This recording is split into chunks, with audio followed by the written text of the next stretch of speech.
카바노프의 씨 뿌리는 사람의 씨앗이라는 책에 나오는 이야기입니다. 한 농부가 있었습니다. 이 농부가 도끼를 잃어버렸습니다. 도끼를 이제 찾다가 한 이웃집 청년을 의심했습니다. 그 청년을 딱 보니까 그 청년이 도둑처럼 걷는 거예요. 또 그 청년이 도둑처럼 말하는 거죠. 그리고 도둑처럼 행동하는 것 같았습니다. 그런데 그 다음 날 농부가 자신의 이제 밭을 걷다가 그곳에서 자신이 잃어버린 도끼를 발견하였습니다. 그 다음부터 이 농부가 이웃집 청년을 보는데 그 청년이 도둑으로 안 보이는 것입니다. 다른 이웃집 청년처럼 똑같이 걷고 똑같이 말하고 똑같이 행동하고 있다는 생각이 들었습니다. 이 이야기가 주는 교훈은 뭡니까? 부정적인 생각이 부정적인 시각을 가져온다는 것입니다. 삶에 있어서 생각의 중요성을 강조하는 이야기입니다. 지난 일주일 동안 어떤 생각을 가장 많이 하시면서 사셨습니까? 날씨가 계속 무덥지 않습니까? 혹시 날씨만 생각하고 사신 분 계십니까? 성도라면 날씨가 아니라 진리를 생각하며 사는 사람입니다. 그런데 날씨뿐만이 아니라 지금 사회는 참 빠르게 변화되고 있습니다. 그래서 스스로가 이 진리를 생각하며 산다는 것이 쉽지가 않습니다. 돌아서면 일주일이 지나갑니다. 금방 한 달이 지나갑니다. 벌써 8월 2일, 8월이 되었습니다. 그리고 올해는 이제 5개월도 남지 않았습니다. 사랑하는 성도 여러분, 우리에게 이렇게 빨리 지나가는 시간 속에서 진리를 생각나게 하는 사람이 필요합니다. 여러분 곁에 진리를 생각나게 하는 사람이 있다면 여러분은 정말 행복한 사람입니다. 진리를 생각나게 하기 위해서는 진리가 생각나게 하는 장소도 필요합니다. 그 장소는 땅에 얕고 가벼운 지식이 아니라 하늘에 깊고 장엄한 진리가 선포되는 장소여야 합니다. 오늘 예배에 참석한 하늘샘 모든 성도들이 이 진리를 생각나게 하는 사람이 될 수 있기를 바랍니다. 그리고 오늘 이 예배의 자리가 하늘의 깊은 진리가 임하는 곳이 되기를 원합니다. 그렇다면 무엇이 진리를 생각나게 할 수 있습니까? 첫째, 노력이 진리를 생각나게 합니다. 화면이 안 보이죠? 그럼 한번 따라하는 것도 좋겠네요. 노력이 진리를 생각나게 합니다. 노력이 진리를 생각나게 합니다. 12절부터 15절까지를 보면 생각이라는 단어가 14절을 제외하고 12, 13, 15절에서 반복하여 나옵니다. 반복은 말이나 글에서 의미를 강조할 때 사용하는 강력한 표현 방법입니다. 왜 사도 베드로는 이 소아시아 성도들에게 생각을 강조시키고 있습니까? 베드로는 성도들에게 무엇을 생각하라고 하고 있습니까? 12절을 한번 보시기 바랍니다. 그러므로 너희가 이것을 알고 이미 있는 진리에 서 있으나 내가 항상 너희에게 생각나게 하려 하노라. 자, 여기 보시면 이것은 앞선 3절부터 11절까지 기록된 말씀입니다. 지난 3주 동안 우리는 이 말씀을 살펴보았습니다. 성도들이 이것을 이미 알고 있습니다. 그들은 8가지의 하나님의 성품이라는 진리를 알고 있습니다. 아마 여러분도 지난 3주 동안 이 베드로후서 1장 이 오늘 본문 앞까지 11절 앞까지 그 말씀을 통하여 8가지의 하나님의 성품에 대한 말씀을 들었을 것입니다. 여러분 8가지 하나님의 성품이 뭐죠? 믿음, 덕, 지식, 절제, 인내, 경건, 형제 후에 사랑. 예. 여러분도 이미 알고 있습니다.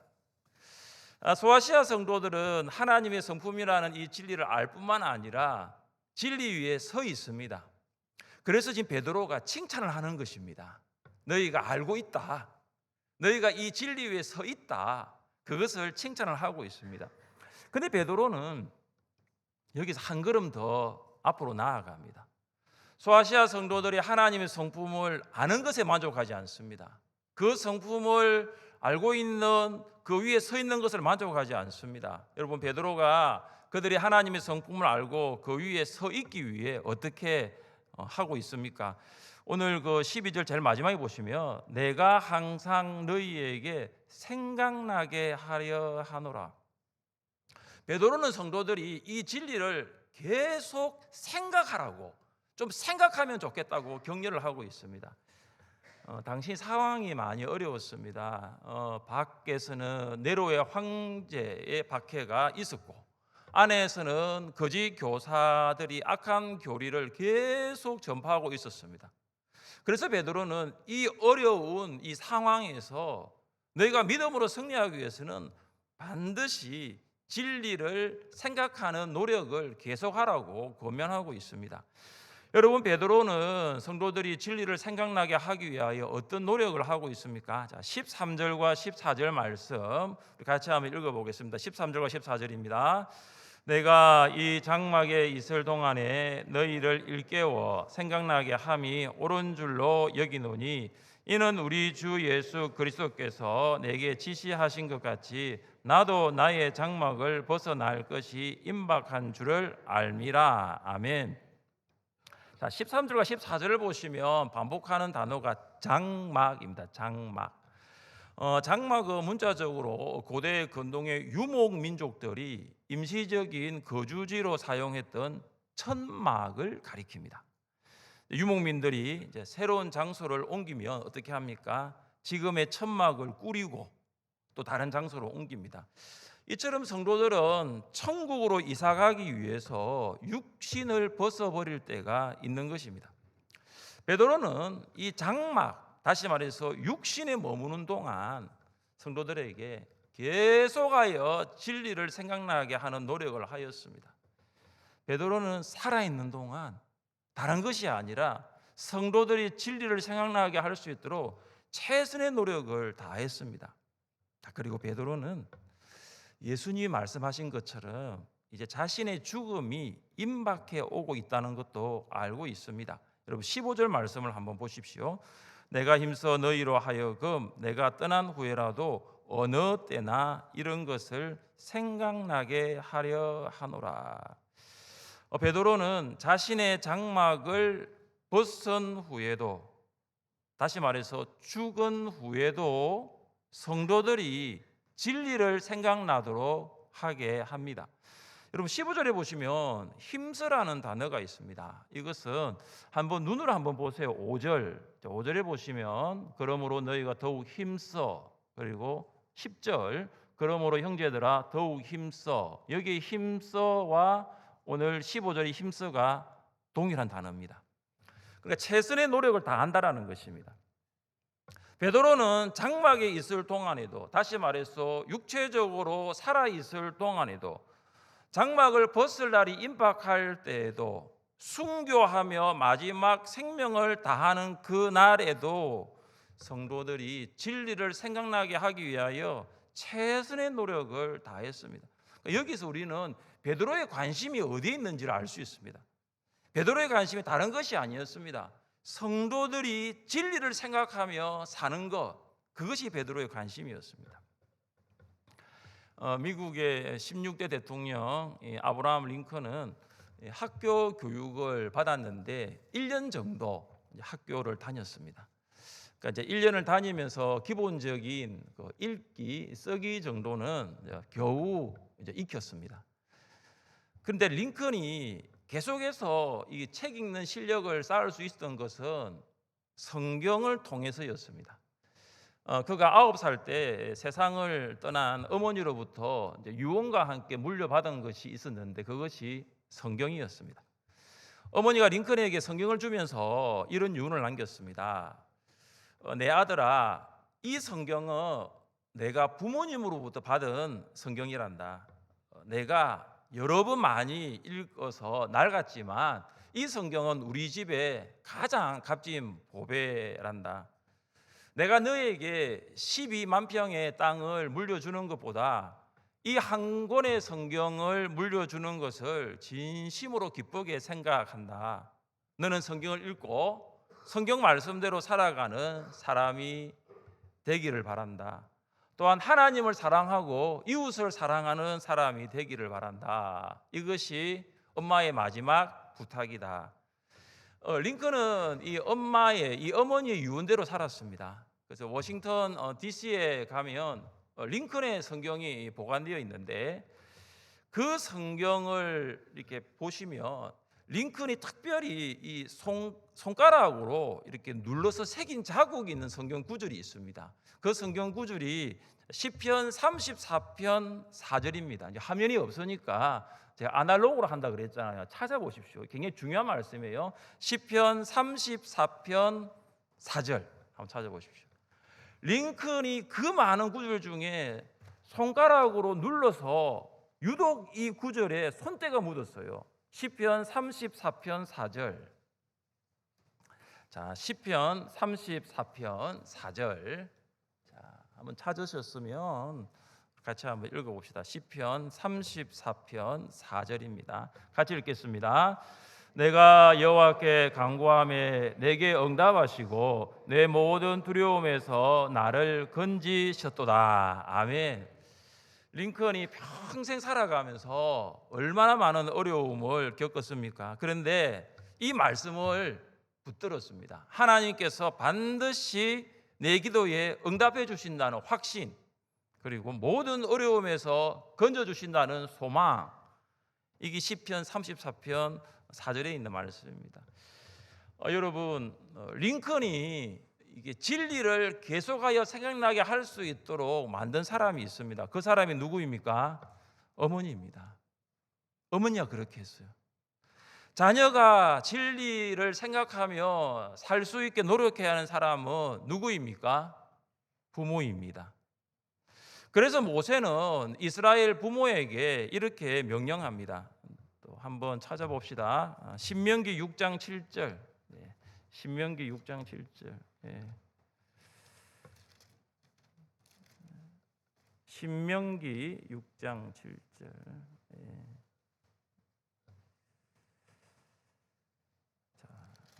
조금 시간이 걸리더라도 중요한 말씀이니까 찾아서 같이 읽겠습니다. 신명기 6장 7절 같이 읽습니다. 시작. 내 자녀에게 부지런히 가르치며 집에 앉았을 때든지 길을 갈 때든지 누워 있을 때든지 일어날 때든지 이 말씀을 강론할 것이며, 여기 보시면 내 자녀에게 부지런히 가르치며 이렇게 나와 있습니다. 그러니까 자녀가 진리를 생각나게 할 수 있는 사람이 누구냐? 부모라는 것입니다. 사랑하는 성도 여러분, 어제까지 우리 유치부, 초등 1부, 초등 2부, 중고등부 여름 사역이 주님의 은혜 가운데 마무리가 되었습니다. 여러분은 자녀들이 성경학교와 그리고 수련회를 통해서 어떤 말씀의 은혜를 받았는지를 부모님들 알고 있습니까? 아직 모르고 있다면 오늘 저녁에 자녀들에게 성경학교와 수련회에서 어떤 말씀의 은혜를 받았는지를 꼭 물어보시기를 바랍니다. 부모들은 여름 사역 이후 자녀들이 진리를 생각하며 살아갈 수 있도록 노력해 주시기를 바랍니다. 또한 다음 세대는 여름 사역 이후에도 진리를 생각나게 하는 삶을 살아야 합니다. 그래서 우리 교회 학교뿐만 아니라 또 교회 학교를 섬기는 교사들, 계속하여 우리 다음 세대들이 이 여름 성경학교와 수련회 이 기간뿐만 아니라 이후에도 어떻게 진리를 생각나게 할 수 있는가, 그런 시간들을 준비할 수 있어야 됩니다. 하늘샘의 모든 성도들이 힘써 최선의 노력을 다하여 진리를 생각하며 살아갈 수 있기를 주님의 이름으로 축복합니다. 여러분, 무엇이 진리를 생각나게 할 수 있습니까? 둘째, 경험이 진리를 생각나게 합니다. 한번 따라해 볼까요? 경험이 진리를 생각나게 합니다. 경험이 진리를 생각나게 합니다. 자, 16절 말씀을 같이 봅니다. 같이 읽습니다. 16절입니다. 우리 주 예수 그리스도의 능력과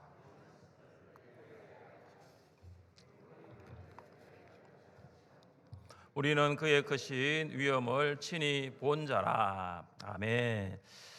여기 우리 주 예수 그리스도의 능력과 강림하심에는 정관사가 하나 있습니다. 그러니까 이것을 이렇게 볼 수 있습니다. 능력으로 오심, 이렇게 볼 수 있습니다. 베드로는 소아시아 성도들에게 예수 그리스도께서 능력으로 재림하실 것임을 베드로 전서를 통하여 이미 알게 하였습니다. 그런데 거짓 거사들은 어떻게 하느냐? 예수님의 재림은 베드로가 교묘히 만든 거짓말이라고 소문을 퍼뜨렸습니다. 거짓 교사들은 예수님의 재림은 허구다, 사람이 만들어낸, 베드로가 만들어낸 신화다라고 주장했습니다. 그러나 베드로는 어떻게 말합니까? 예수님의 재림은 거짓 교사들이 주장하는 거짓말, 허구, 신화가 아니라 예수님의 크신 위엄을 직접 보았다라고 말하고 있습니다. 여러분, 베드로는 어디에서 예수님의 크신 위엄을 보았습니까? 어디에서 보았습니까? 오늘 본문을 잘 보시면 거룩한 산이라는 게 나옵니다. 18절에 있죠. 변화산이라고 우리 복음서에서는 나와 있습니다. 예수님은 베드로와 야고보와 요한을 데리고 산에 올라가셨습니다. 그때 예수님이 제자들 앞에서 변형됩니다. 예수님의 얼굴은 해같이 빛나셨고 예수님의 옷은 빛같이 휘어졌습니다. 이 얼굴이 빛났다, 옷이 휘어졌다는 것은 단순히 외모만의 변화가 아닙니다. 내면에 있는 하나님의 영광이 외적으로 나타난 것입니다. 하나님의 영광이 예수님의 빛난 얼굴로 나타났고 하나님의 영광이 예수님의 흰 옷으로 드러난 것입니다. 그 모습을 베드로가 보았습니다. 베드로가 변화산에서 그 변화된 예수님의 영광스러운 모습을 보았습니다. 예수님이 영광의 모습으로 변화되었을 때에 모세와 엘리야가 나타나 예수님과 대화를 합니다. 모세와 엘리야가 예수님과 함께 한다는 것은 예수님이 율법과 선지자의 말씀을 성취하기 위하여 오신 그리스도라는 것을 확정하고 있는 것입니다. 베드로가 이 모세와 엘리야가 예수님과 대화를 나누는 것을 볼 때 너무너무 그곳에 하나님의 은혜가 임한 거예요. 그 모습은 평생 처음 보는 거였거든요. 그때 베드로가 어떤 말을 하였습니까? 주여, 우리가 여기 있는 것이 좋사오니 만일 주께서 원하시면 내가 여기서 초막 셋을 짓되 하나는 주님을 위하여, 하나는 모세를 위하여, 하나는 엘리야를 위하여 하리이다. 베드로는 이 변화산에서 예수님과 함께 있는 것이 너무 좋았습니다. 그 영광스러운 모습에 압도당한 거예요. 평생 살면서 한 번도 보지 못한 모습, 그 모습을 보았습니다. 그래서 너무 좋아가지고 여기 계속 살고 싶은 것입니다. 변화산에서 그냥 초막셋을 짓고 살고 싶다고 이야기를 했습니다. 보는 것은, 봄은 진리를 생각나게 하는 것입니다. 그래서 우리는 예배, 기도회, 부흥회, 수련회에 빠지지 않고 참석해야 하는 이유가 여기 있습니다. 우리뿐만 아닙니다. 우리의 자녀들도 마찬가지입니다. 예배, 기도회, 성경학교, 수련회 참석해야 되는 이유가 여기 있습니다. 왜냐? 그곳에 가면 하나님의 영광을 볼 수 있기 때문입니다. 아마 여러분은 이런 현장에서 하나님의 영광을 본 적이 있습니까? 여러분, 하나님의 영광을 보는 그 현장에서 더 있고 싶다, 그런 마음을 한번 가져본 적이 있습니까? 그 영광의 순간, 그 하나님의 그 영광의 순간이 계속해서 지속되기를 원하는 그런 마음을 가져본 적이 있습니까? 하나님의 영광이 머무는 순간이 우리 인생 가운데서 가장 행복한 순간입니다. 그래서 하나님의 영광을 보는 것이 무엇을 생각나게 한다? 진리를 생각나게 하는 것입니다. 베드로는 예수님의 크신 영광, 이 위엄만 본 것이 아니고 들었습니다. 자, 우리 17절과 18절을 함께 읽겠습니다. 지극히 큰 영광 중에서 이러한 소리가 그에게 나기를 이는 내 사랑하는 아들이요 내 기뻐하는 자라 하실 때에 그가 하나님 아버지께 존귀와 영광을 받으셨느니라.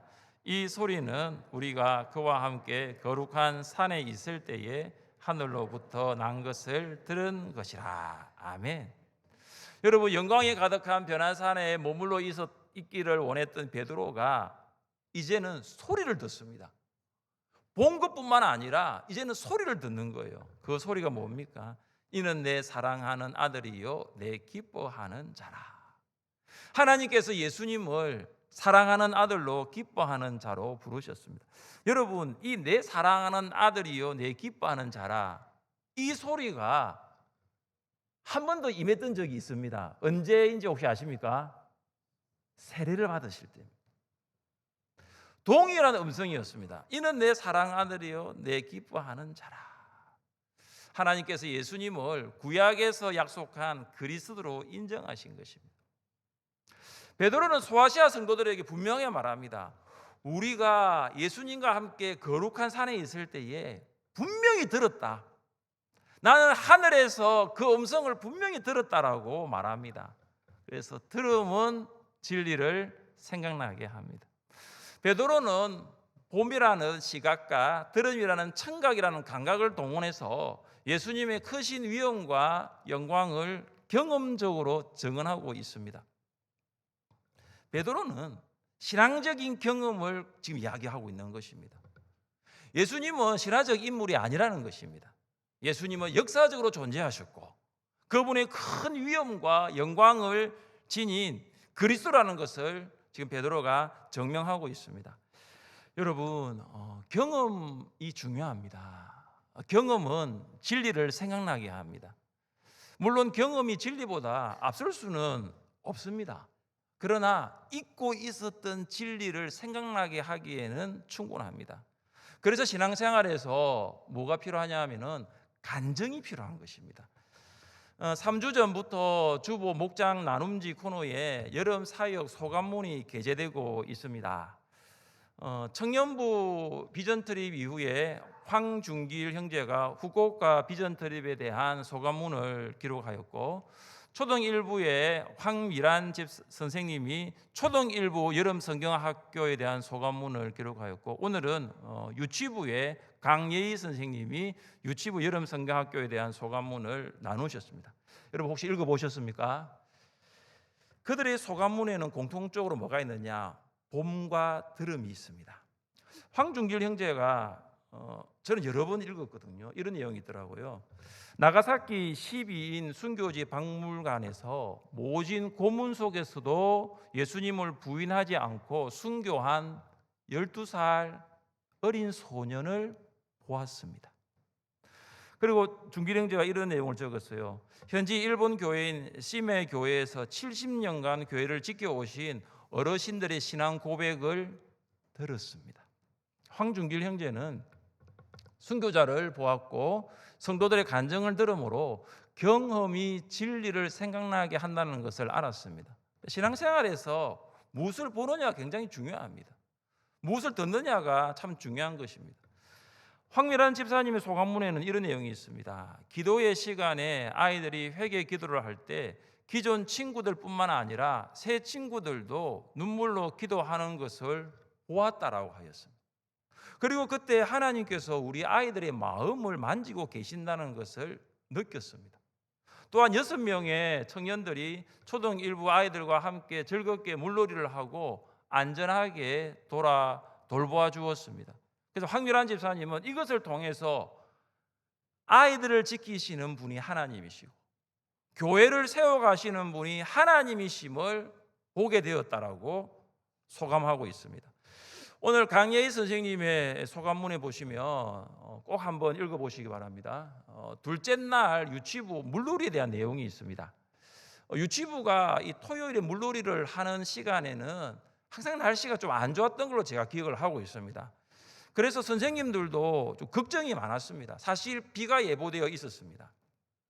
그런데 선생님들이 아이들이 안전하게 이 물놀이를 할 수 있도록 참 많은 기도를 간절하게 했습니다.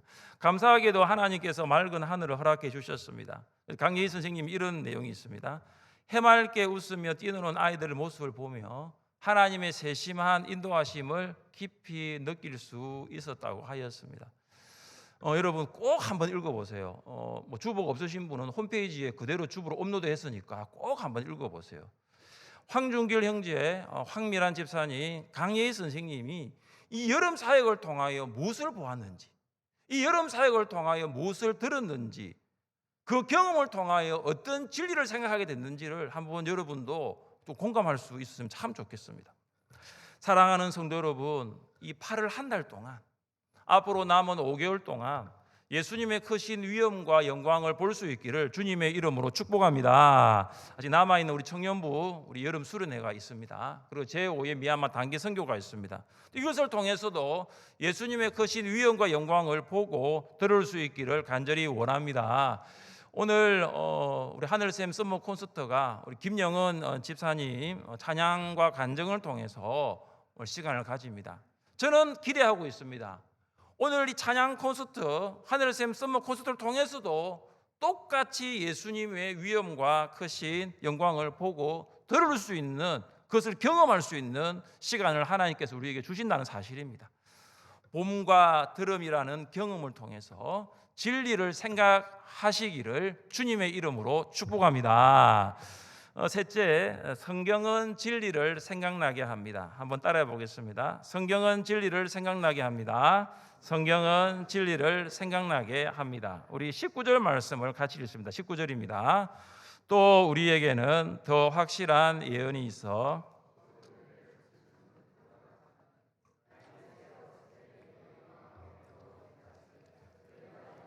주의하는 것이 옳으니라. 아멘. 지금 베드로는 소아시아 성도들에게 그 앞에 18절까지는 경험을 이야기합니다. 내가 보았다, 내가 들었다. 그런데 19절을 시작하면서 더 확실한 예언. 더가 방점이죠.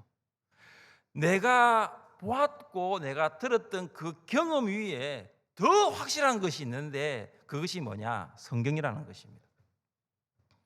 성경은 베드로가 직접 보고 들은 것보다 예수님의 존재와 대속, 재림에 관한 교훈을 더욱 신뢰하도록 확정합니다. 베드로는 성도들이 샛별이 마음에 떠오를 때까지 더 확실한 성경의 예언을 주의할 것을 권면합니다. 이 샛별은 예수님을 말합니다.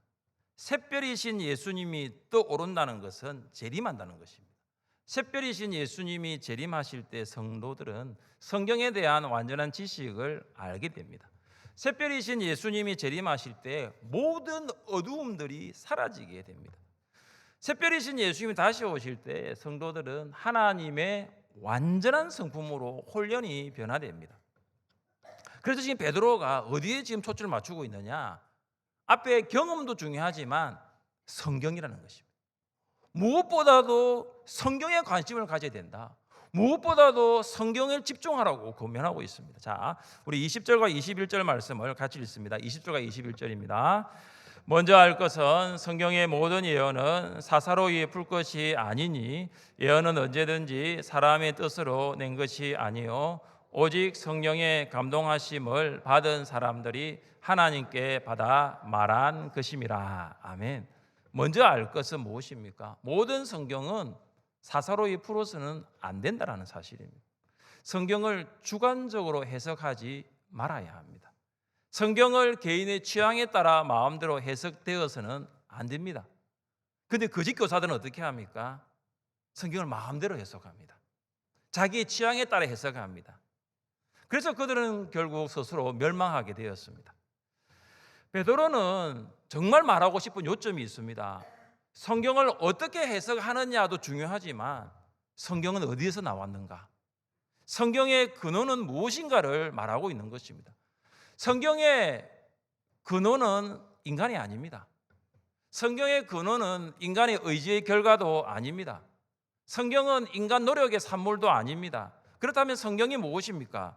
오늘 21절 제일 마지막에 보시면 오직 성령의 감동하심을 받은 사람들이 하나님께 받아 말한 것입니다. 하나님의 영, 성령이 성경의 저자입니다. 구약 성경에서만 이 인간 저자들이 자기들이 쓴 글을 하나님의 말씀이라고 이야기를 한 곳이 3,808번 나옵니다. 그래서 하나님께서 말씀하시기를, 하나님께서 이러시되, 이 내용이 3,800번 이상이 나옵니다. 무슨 말입니까? 우리가 성경을 기록을 했지만 하나님께서 성경을 통해서 말씀하신다는 것입니다. 성경은 성령의 감동하심, 곧 인도하심을 받은 사람들이 하나님께 받아 말한 것입니다. 성령께서 성경의 저자들을 사용하셨습니다. 그들의 개성, 또 사고의 과정, 어휘를 가지고 하나님이 기록하기를 원하시는 정확한 말씀을 아무 오류 없이 기록하셨습니다. 이것이 무엇입니까? 성령의 감동하심입니다. 성경은 무엄하고 무오한 줄 믿습니다. 성경은 완전하고 권위가 있는 줄 믿습니다. 성경은 충분하고 영향력이 있는 줄 믿습니다. 아멘 좀 해보십시오. 우리 성도님들이 잘하는 것이 참 많은데 우리 성도님들이 조금만 더 잘하기를 원하는 것이 뭐냐? 아멘이라는 거예요. 아멘. 지금이 아멘할 참 좋은 타이밍이거든요. 성경은 우리를 변화시키는 줄 믿습니다. 성경은 우리를 자유하게 하시는 줄 믿습니다. 성경은 하나님의 뜻을 계시하는 줄 믿습니다. 성경은 우리의 영적인 성장을 돕는 줄 믿습니다. 성경은 열매를 맺게 합니다. 성경은 영적 전투에서 승리하게 합니다. 아멘하면 내 말씀이 되는 거예요. 예. 여러분, 제가 그 책에서 이런 내용을 한번 읽어봤는데요. 이걸 이제 한국 사람이 지은 책이 아니기 때문에 조금 다를 수도 있는데 흥미로워서 여러분이 소개합니다. 한 사람이 평생 소비하는 양식을 계산한 통계가 있습니다. 미국 사람이 쓴 책이라서 조금 그런 부분도 있는데 여러분도 한번 생각해 보세요. 조금 다를 수도 있습니다.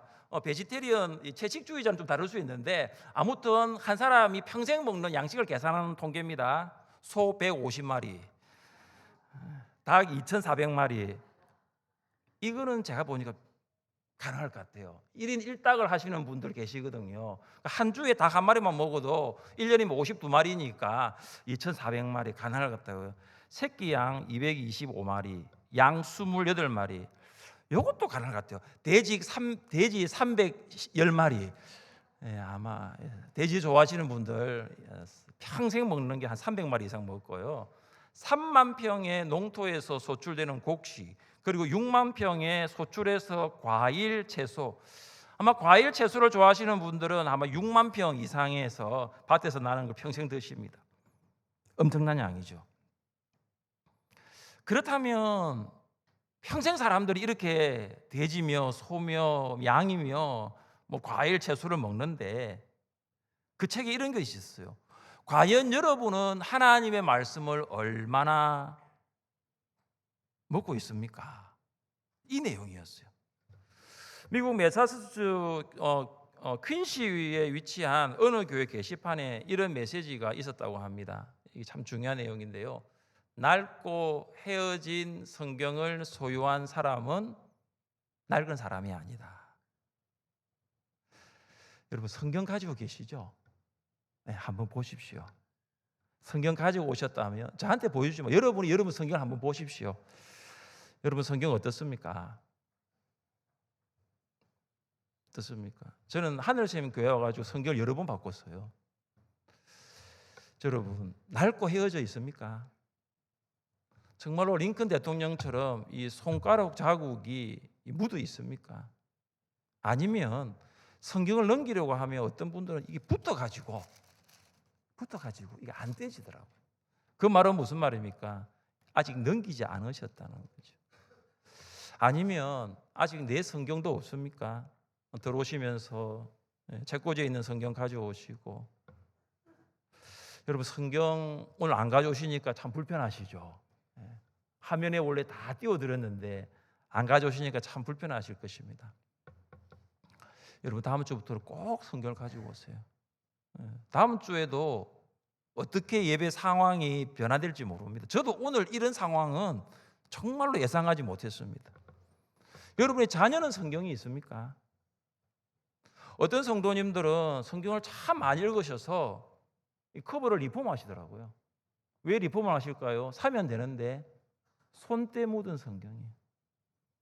그걸 내가 가지고 싶은 거예요. 사랑하는 성도 여러분, 진리를 생각나게 하시기를 바랍니다. 여러분이 누군가에게 진리를 생각나게 하는 사람이 될 수 있기를 바랍니다. 여러분, 힘써 자녀에게 진리를 생각나게 하는 부모가 되시기를 바랍니다. 힘써 목원에게 진리를 생각나게 하는 목자 목녀가 되시기를 바랍니다. 힘써 다음 세대에게 진리를 생각나게 하는 교사로 살아갈 수 있기를 바랍니다. 예수님의 영광을 보십시오. 예수님의 영광을 한번 들어보십시오. 그 경험이 여러분이 진리를 생각나며 살아가게 할 것입니다. 무하고 완전하고 충분한 성경으로 진리를 생각나게 하는 삶을 사시기를 주님의 이름으로 축복합니다.